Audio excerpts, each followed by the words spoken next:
Multiply 40,576 by 11 using long multiplication. Start with the ones digit, 1.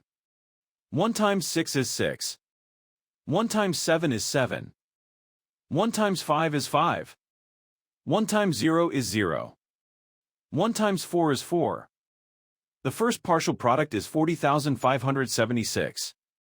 Now use the tens digit, 1. Start one place to the left. 1 times 6 is 6. 1 times 7 is 7. 1 times 5 is 5. 1 times 0 is 0. 1 times 4 is 4. The second partial product is 405,760. Now add the partial products, working from right to left.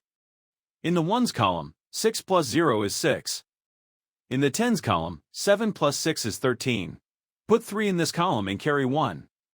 In the hundreds column, 5 plus 7 plus the carried 1 is 13. Put 3 in this column and carry 1. In the thousands column, 0 plus 5 plus the carried 1 is 6. In the 10 negative thousands column, 4 plus 0 is 4. In the hundred negative thousands column, bring down 4. The whole negative number product is 446,336.